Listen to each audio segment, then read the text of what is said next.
Hi there, I'm Hillary DeCesar, and you're about to listen to episode number 9 of the Silver Lined ReLaunch.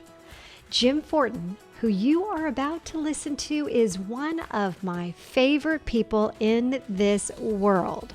Not only is he my guest on this episode, but he is also my personal coach, and he's hailed as one of the world's leaders in subconscious self-transformation. This interview was originally recorded in the ReLaunch Company's LoveFlix series. This was a video series for women. So for all of you guys out there, I know that he references women, but this is for you too, because I thought re-releasing this interview was so important, as it's really applicable and helpful to everyone, men and women alike, especially with the mindset traps many of us are falling into during and after this global pandemic.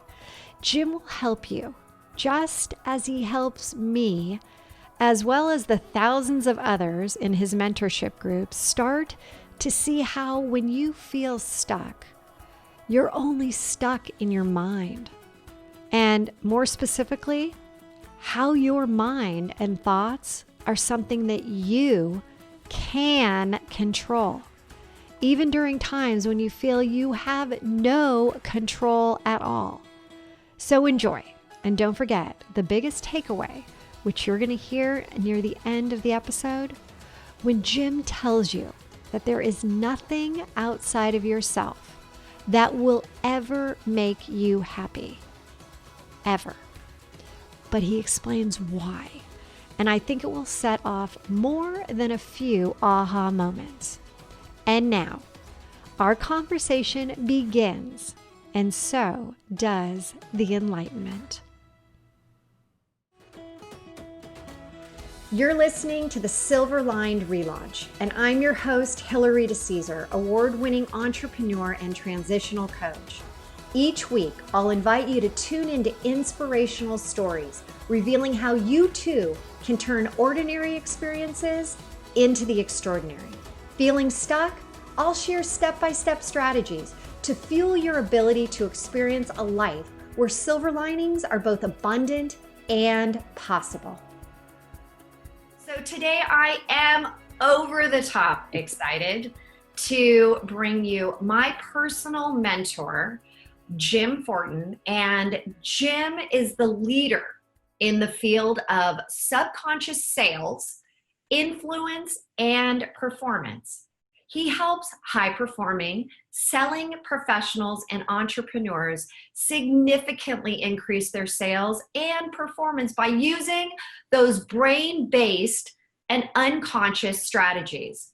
These strategies increase the closing rates, shortening selling cycles, and transforming personal performance. And that's the ticket, ladies. That's where we're going to dig deep today. So, Jim, I have been working with you for almost 6 months now, and I've had many coaches in my extensive career. None have been more formative for me than you. So I'm like giggly. I'm so happy right now. So thank you so much for being here. And it's an absolute pleasure. I mean, you impact people in the world, and if I can impact you and I can help more people, then let's do it. I find it interesting. I was taking some notes here, and this happens with me, that you work with women over 45. And what's interesting for me is I used to work with men, a lot of men, when I taught persuasion and influence. And now that I'm segueing more over to subconscious transformation, 90% of my clients are women. So what does that say? That's really interesting. Yeah.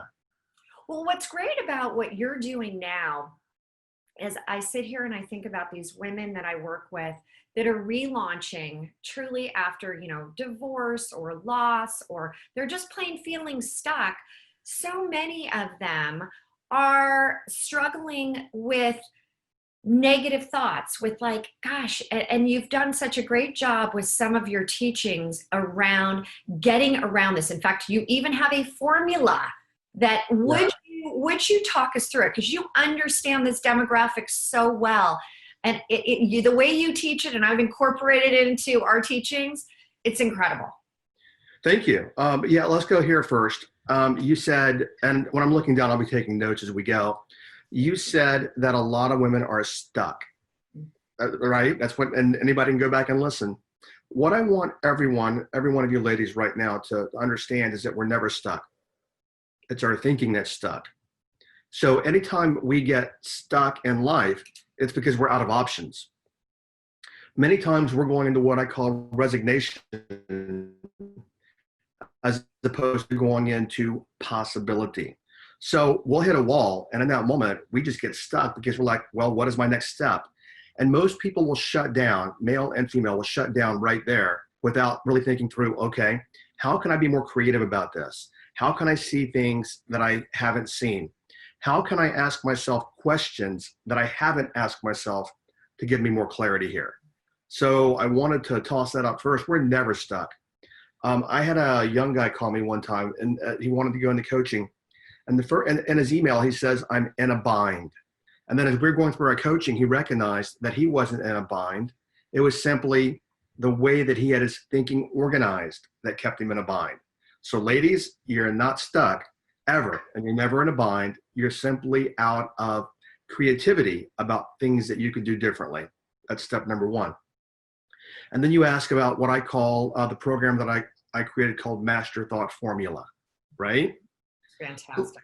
So let's dig in here. Let's dialogue a little bit because I'll bounce off from you. What was your biggest takeaway in that program that you're teaching now? Well, okay, what I loved about what you said is that where we are today is a direct reflection of what we were thinking in the past. And Okay. so that made me aware that, oh my gosh, if I'm going down this negative path today in my thoughts, that's going to transcend into something in the future. So I'm catching myself even today. If I start thinking negative, I immediately pop myself out with the formula. I do. I think about, we are not our thoughts. We're the thinker of our thoughts. I have the ability right now to change my thoughts. Yeah. That was huge for me because the way you explained it was so brilliant in that, the one thought leads to another, and that one image I have of the thought. It's so perfect. Okay, great. So let me build on that a little bit. So Hillary, what Hillary's saying to all of you ladies is the foundation of the master thought formula is that we're all going to think. But if we're going to think, let's have a master thought that drives the rest of our thinking. And here's what most people do. Here's the foundation of the program is that most people have a thought, and that thought, one thought, let's say, for example, a person like your audience goes through a divorce, right, Hillary? One thought is, the very first thought is, oh my gosh, I'm getting a divorce. Then what happens is they will have 100 or 1,000 thoughts around that one thought. The single thought is I'm getting a divorce. The other thoughts are, what about the kids? What about security? What about a job? I haven't worked for years. What about money? What about moving? What about blah, blah, all the way. And all these thoughts come from the one thought. Then what people do is they go into fear and depression for quite some time, meaning they'll go into months of a funk, right? Weeks and months and sometimes years, when in reality, they get trapped in the thought, not recognizing they are the thinker of the thought. And because you're the thinker of the thought, you can choose to think different things about that thought. So what we teach in the Master Thought Formula, and we can tell them where to get the whole program a little later, is that when you recognize you're the thinker of your thought, because most of us feel trapped in our thoughts. We have a negative thought, we feel trapped, right? So when we recognize we're the thinker of our thought, that gives us power over those thoughts that control us. Now we're choosing to disassociate from that negative thought, and we're saying things like, hey, wait, I'm not that thought. I am the thinker of that thought. And being the thinker of that thought, I can choose different thoughts. So stay with me. So you get that, right? You understand that. I get that. Okay, but I want to add something here. I made a note here to write this down. You said when we get into negativity. Now, negativity comes unconsciously, and most people never recognize that they're being negative until they're already in the negativity, right? Okay. Absolutely. So ladies, what we want to do is I want to share something with you here. the way to know that you're getting into negativity before you ever even get into it is recognize that anytime you feel bad, so let's use our feelings because they're like alarms. Anytime you are feeling bad, you are already miscreating in your thought and going into negativity because you feel like you think.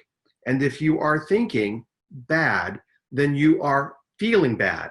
So this is how we know to catch the negativity before we get into it is we're all aware and we all know in any given second whether we feel good or we feel bad. And please, ladies, write that down. If I feel bad, I am miscreating because nothing for the most part, no good for the most part has ever come from feeling bad unless we use it as motivation to stop feeling bad.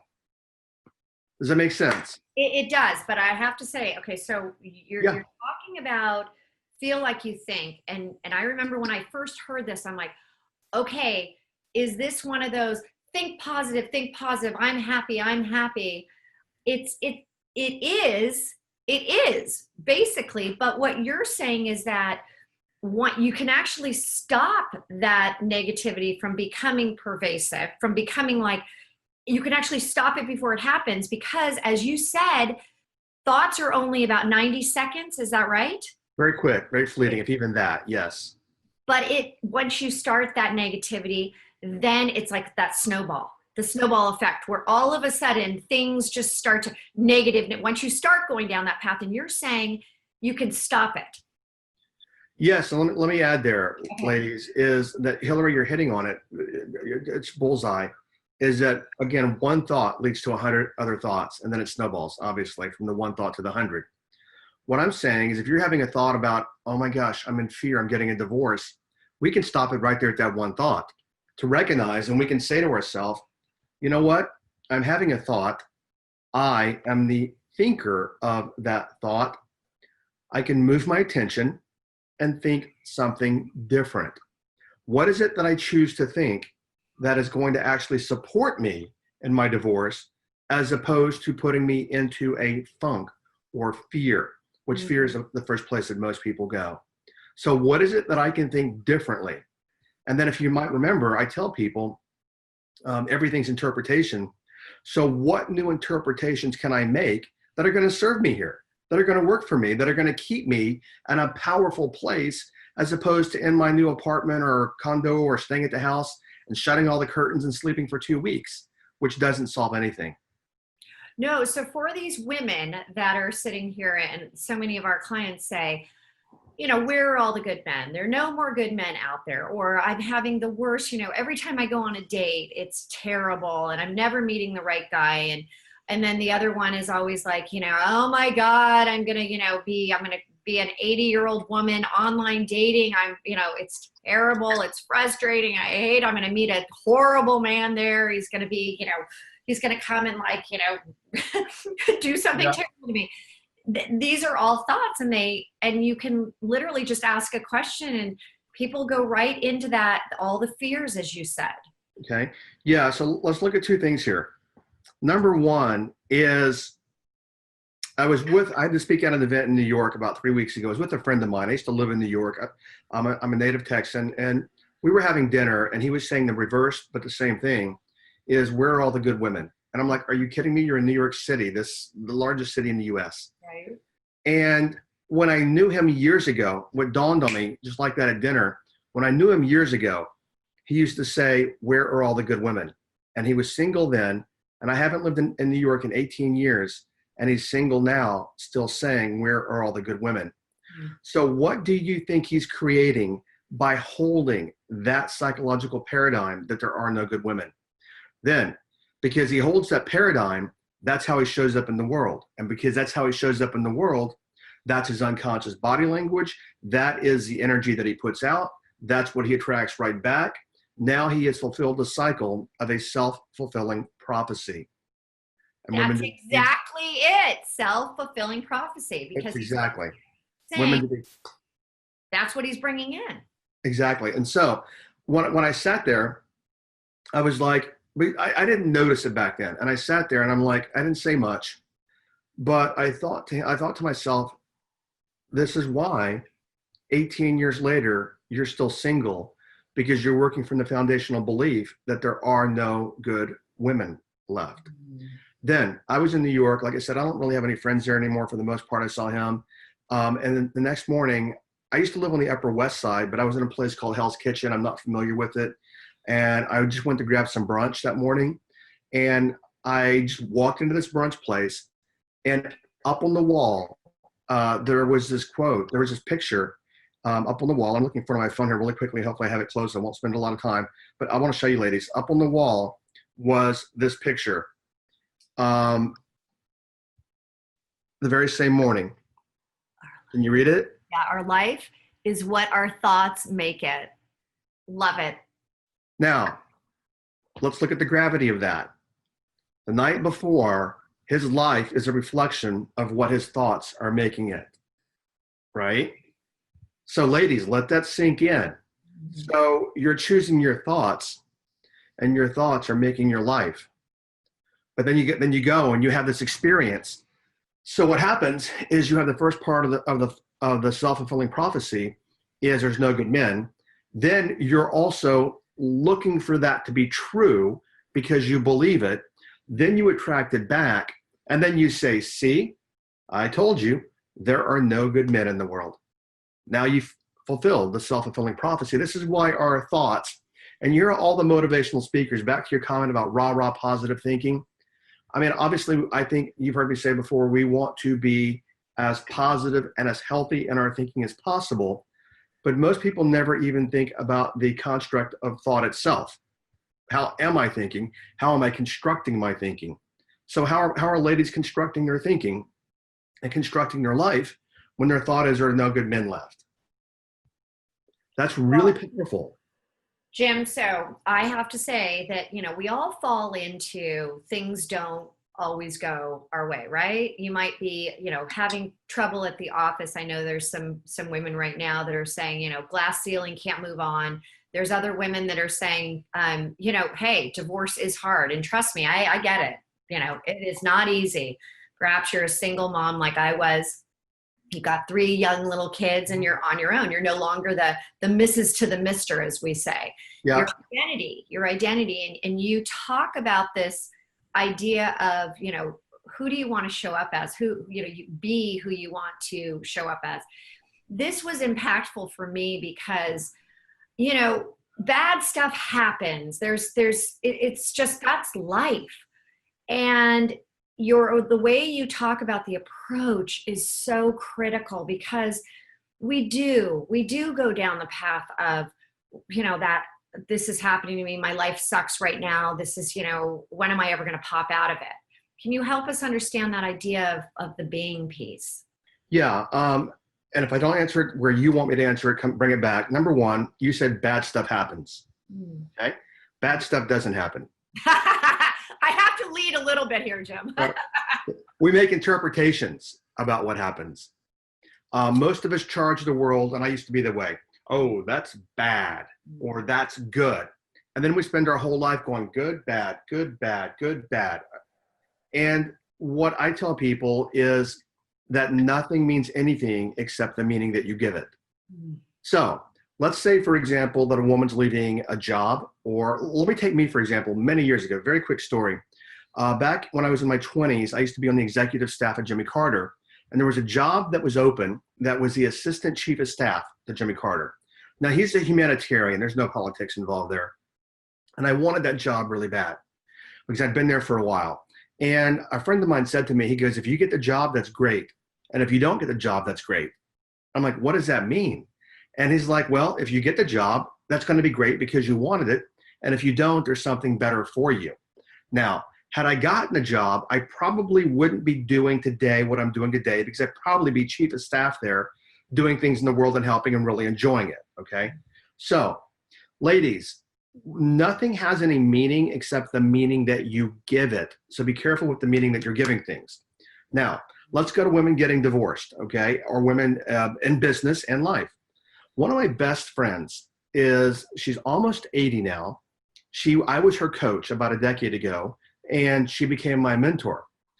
She's very, very, very, very private, but I'm going to mention her name. Her name is Virginia Cook. Now, here in Dallas, she owns the second largest private real estate company in the North Texas area. According to NAR, she is one of the top 20 thought leaders in national real estate. When she started in real estate, I believe in 1968 or so, she had to have her husband sign a piece of paper saying her husband gave her permission to sell real estate. When she was 29, and ladies, this is a great story, so this will apply to all of you ladies. When she was 29, she was offered the presidency of a company called Henry S. Miller that was all men. There were 5,000 agents, and she was a 29-year-old woman that was president of that company. And before she got into the company, the men laughed her out. They wouldn't listen to her. So she found Mrs. Miller in the bathroom at an event and went to Mrs. Miller and said, I can make your husband more money. Mrs. Miller made Mr. Miller listen. Mr. Miller brought her to a board meeting. They almost laughed her out of it. And then like a month later, they voted her president of the company. Now, here's where it gets much better. She did that for I think 30 years. When she was 69, she got a divorce. She was married 49 years. She got a divorce when she was 69, restarted her own company, which in 10 years became the second largest private real estate company in North Texas. About 5'2", feisty as anything. One day she and I were talking. She's great friends with Ross Perot. Everybody knows who he is. Yeah. And one day they were in the car together. The car stopped. She hopped out first, and Ross Perot said to her, you need to wait for a man to open your door. And she said, well, you being a man, you're way too slow. And that's how she shows up in life. I mean, we were having lunch one day, and she's a feisty woman. We were having lunch, and she walked a Saturday. It was not business. She walked in with a T-shirt that said, life is too short to sleep with ugly cowboys. And she was probably 72 or 73 then. But ladies, the reason I tell you this is when I ask her, I'm like, you were married 49 years. Do you wish you were still married? She's like, hell no. She goes, I am really enjoying my life now again. But she never lets any of that stop her. And I mean, she's built a company. She has 700 agents. She's a national name. Her company is as large as Barbara Corcoran's, who you see on Shark Tank. Mm-hmm. And she's a business, not culture, but a business icon here in Dallas. So you have to look at, how does she think differently than other women that are getting out of divorces, right? And it's how she's showing up. She never questioned herself. She had that attitude of, this is what I want. First off, the fact that she did it so late in life really should tell all of us. These excuses that we say that we're getting too old. I just celebrated my 50th birthday this weekend, and I got to tell you, I feel better today than I did 20, 30 years ago. I feel like there's so much more opportunity. And it really is because now with how you have coached me into, how do I want to show up? Do I want to sit here and say, my God, my back, my knees, I've got the wrinkles. I've got, things are happening. But instead, I'm not going down that path. I heard a lot of people this weekend. We went up with about 40 plus people to a resort in the Sierras. And I heard a lot of people, oh my God, my back, blah, blah, blah, blah. And the conversations have a tendency to go down that path of what's bad that's happening. But then I noticed as the weekend went on and the love and the happiness, and it changed. People were starting to people that were in a rut when they got there, a day into it, were like their old self. And so the way that they were spinning themselves was, I'm now in this great happy moment. It was like this energy was starting to happen to people because others were fueling it. So the women that bring in that energy into the room, that's like, that like depletion. Yeah. I love to kind of, now I've seen it. I saw it firsthand this weekend. If you bring in who you want to be, then you become more of a magnet for men. You become more of this attraction, no matter, if 50, 60, 70, it doesn't matter. Yeah, I tell, and you heard me say before, is we talk about identity.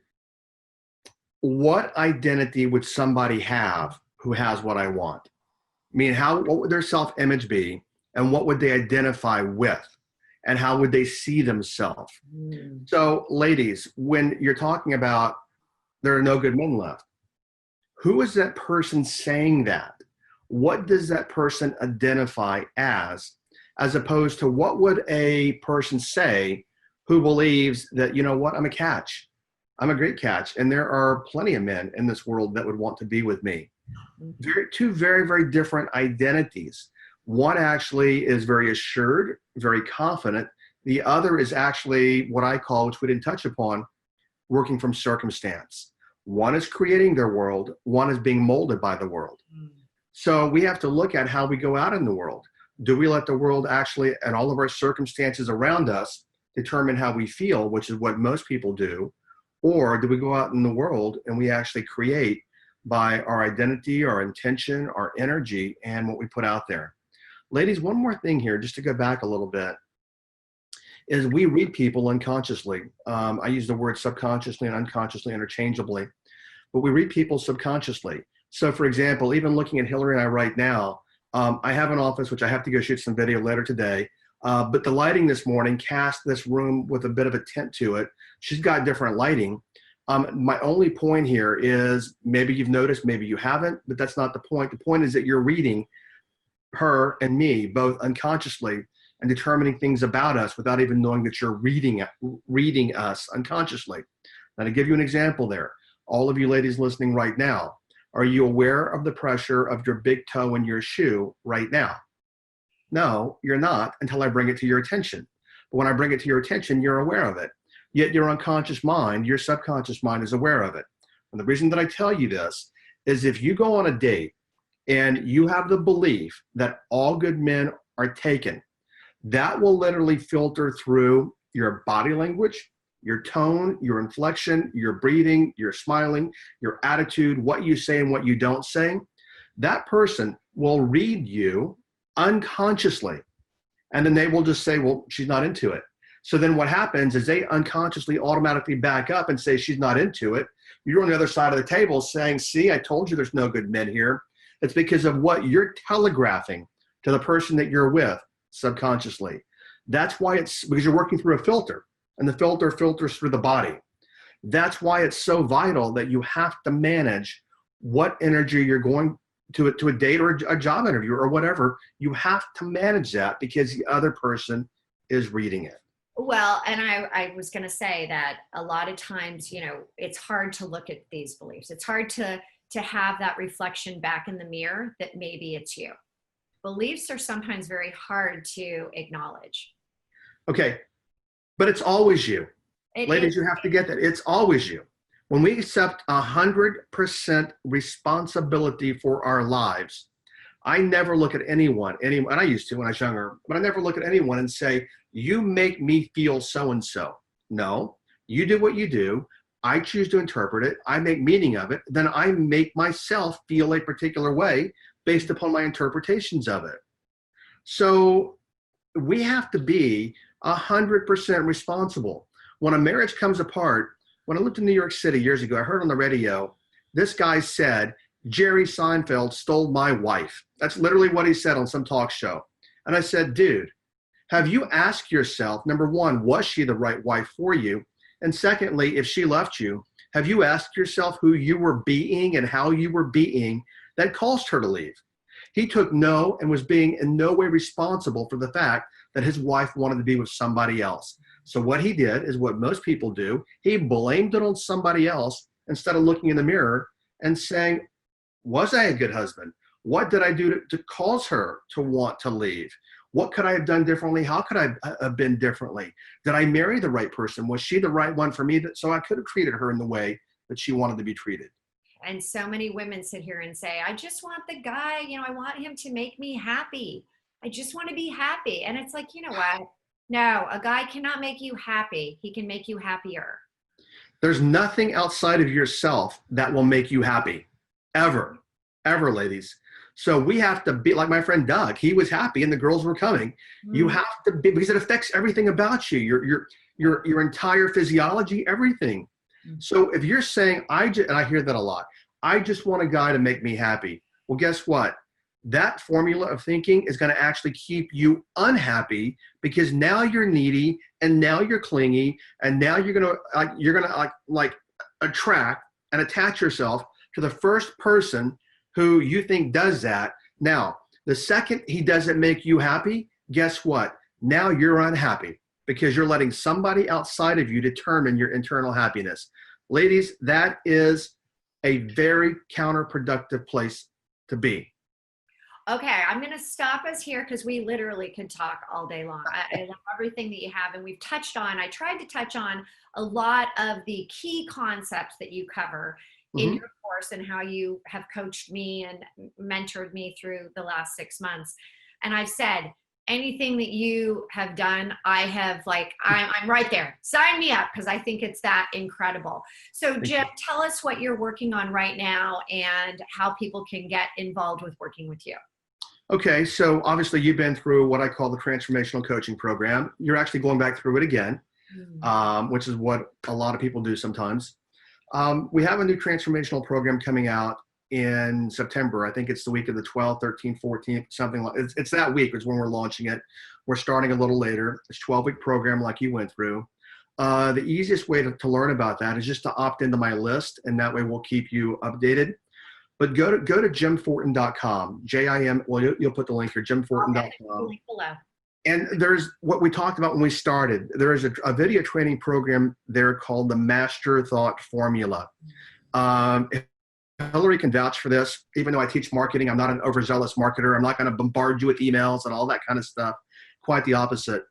But download that program, or I think you can download it, but watch the program, and it'll show you how to completely shift your thinking so that your thinking is no longer controlling you and that you're choosing new thinking. But on top of that, we'll let you know when the next transformational program starts in September. That's the easiest. Jim, I think that there's about a 15-minute video around this that gives you the very high level that I'll also put as a link so that people can at least start to watch that as well. I've seen that and actually sent that to a few people. Really? I didn't know. Probably my project manager took it and broke some things out of it. No, it's really great. Yeah, on jimfortin.com, you'll see, I think it says free training at the top. Those are all podcasts that I've done, and some of like the more heavily trafficked podcasts. Hillary, you know this. I'm all about giving as much as I possibly can, so they're not teaser podcasts or any of that. Some of those podcasts have been the #1 podcast for the host that I've been with. So listen to the podcast. And more than anything, Hillary, I want to go back here very quickly. There's a difference between listening to something and going, oh, that's really good, I like that, and how can I apply that? How does that apply to me? And how can I apply that in my life on a consistent basis? What we do, Hillary, as you know, is people will read a book and are like, oh, this is a really good book.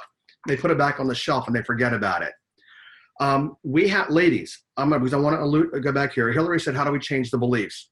Repetition is one of the easiest way to change our beliefs. Recognition of the belief, and then repetition of a different belief or a different way of thinking. That's how the brain learns, just through repetition. So you want to change your thoughts about there's no good men. What would be an opposite thought of that? Because it is true, there are great men out there everywhere, right, Hillary? They just haven't met that man. So the belief that we actually hold, and we have to train the brain, is that you would believe there are great men out there everywhere, and one's coming to me now. Now that seems kind of like hokey, motivational speaking. But when you say that with repetition and you say it over and over and over, you start living, you start retraining the brain. You start creating more different neural pathways in the brain. This is brain-based neurology. Now you're starting to operate from that place, not the old place of even looking how you're going to a date. Oh, I want somebody and I don't want to go on this date because it's probably going to be a crappy date because there's no good men left, but I'm going to go smile and just act like it. Then you're showing up the wrong way. So recondition your thoughts, Hillary, and for the ladies, and we do that through repetition. Well, Jim, it has been such a pleasure, and you have given us so much amazing insights. Again, as I said at the beginning, you use it or you lose it. And so great point you just made, repetition. And so listen to this recording a few times, because I find that anytime I hear you speak and I listen again, I catch another amazing nugget. So I want to say thank you. And everybody, please make sure you go to jimfortin.com. We're going to have the links below. Check out this master thought. I mean, all of these formulas, these things about, we are not our thoughts. We're the thinker of our thoughts. It's so true. And as he was saying about these podcasts that he's done, one specifically comes to mind. James Wedmore did one. I think it's now James' top podcast of all times, was when he interviewed Jim, and he does talk about some of these things and he goes into more detail. So please go check that out as well. We'll have a link below. And again, tune in tomorrow for the ReLaunch LoveFlix. Hear more amazing insights, amazing tips for you. We'll see you tomorrow. Thanks again, Jim. Thank you. Okay, thanks, ladies. Bye-bye.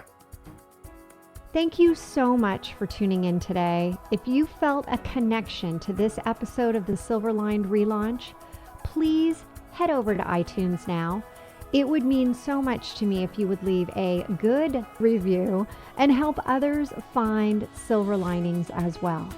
And don't forget, you can have immediate access to all of the bonuses and notes from the show today in our treasure chest, which you have access to for free by texting 55444 and typing in treasure chest.